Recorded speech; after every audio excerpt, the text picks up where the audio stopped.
কেন্দ্রীয় সরকারের একাধিক জনমুখী প্রকল্পের টাকা পাচ্ছে না বাংলার মানুষ। সত্যি কি কেন্দ্র সরকারের বঞ্চনা, নাকি রাজ্য সরকার সব আটকে দিচ্ছে?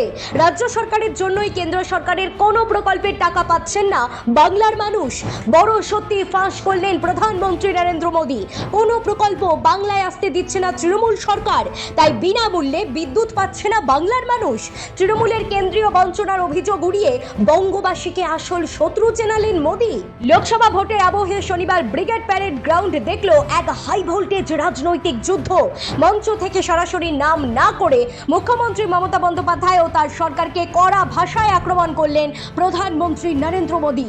তার দাবি, বাংলার তৃণমূলের নির্মম সরকারের আয়ু ফুরিয়ে এসেছে এবং 2026 সালের রাজ্যে বিজেপি সরকার প্রতিষ্ঠা হওয়া এখন সির্ফ সময়ের অপেক্ষা। প্রধানমন্ত্রী এদিন তার ভাষণে আগাগোড়া আক্রমণাত্মক মেজাজে ছিলেন। তিনি বলেন, বাংলার মহা জঙ্গলরাজ খতম করার কাউন্টডাউন শুরু হয়ে গিয়েছে। এই নির্মম সরকার গদি টলমল দেখে আজ কর্মীদের আসতে বাধা দিয়েছে, বাস ট্রেন আটকেছে, কিন্তু পরিবর্তনের জোয়ার কেউ রুখতে পারবে না। তিনি অভিযোগ করেন, বামেদের গুন্ডা মাফিয়াদের দলে টেনেই তৃণমূল আজ বাংলায় শাসন চালাচ্ছে। চা শ্রমিকদের বঞ্চনা থেকে শুরু করে সরকারি চাকরি বিক্রি, একাধিক ইস্যুতে সরব হয়েছেন প্রধানমন্ত্রী নরেন্দ্র মোদী। প্রধানমন্ত্রী স্পষ্ট জানিয়েছেন, কেন্দ্রীয় সরকার বাংলার জন্য 18,000 কোটি টাকার প্রকল্প দিলেও তৃণমূল তা গ্রামাঞ্চলে পৌঁছতেই দিচ্ছে না। তার কথায়, তৃণমূলের পকেটে কাটমানি না ঢুকলে এরা কোনো কাজ হতে দেয় না। পিএম আবাস যোজনার নাম বদলে দেওয়া হয়েছে, আয়ুষ্মান ভারতের সুবিধা থেকে বঞ্চিত করা হয়েছে গরিবদের। এই সরকার গেলেই বাংলার ঘরে ঘরে পরিশ্রুত পানীয় জল ও পাকা ঘর পৌঁছবে, এমনটাই দাবি করেছেন নরেন্দ্র মোদী। কেন্দ্রীয় প্রকল্প আটকে দিচ্ছে মমতা বন্দ্যোপাধ্যায়ের সরকার। কর্মসংস্থানের জন্য কেন্দ্র সরকার বিশ্বকর্মা প্রকল্প শুরু করেছে, টাকা দেয় কেন্দ্র সরকার, কিন্তু বাংলার মানুষ তা থেকে বঞ্চিত। প্রধানমন্ত্রী অভিযোগ করেন, তৃণমূল সরকার তা বাংলার মানুষের কাছে পৌঁছতে দেয় না।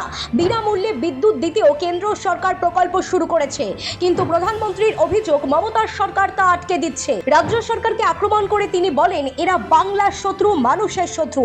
চা শ্রমিকদের কেন্দ্রীয় প্রকল্প থেকে বঞ্চিত করা হয়েছে, পিএম আবাস যোজনার নাম পাল্টে দিয়েছে, লিস্ট বদল করে দিয়েছে তৃণমূল সরকার, গরিবদের বাড়ি দেওয়া হয়নি।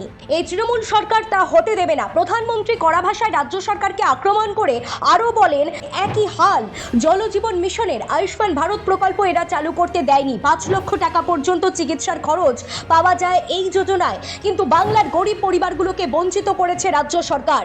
শ্রমিকদের অবস্থাও একেবারে তথৈবচ। একজন আলু চাষি আত্মহত্যা করেছে। টিএমসি নোংরা রাজনীতির জন্য এটা হচ্ছে। মামরেদের সম্মান একেবারে ধুলোয় লুটোচ্ছে। ব্রিগেড প্যারেড গ্রাউন্ড থেকে রাজ্য সরকারকে এক হাত নিলেন প্রধানমন্ত্রী নরেন্দ্র মোদী, যেন বোঝাতে চাইলেন, কেন্দ্র কোনো প্রকার বঞ্চনাই করে না, রাজ্য সরকার বাংলার মানুষের আসল শত্রু। Bureau report, talk to time.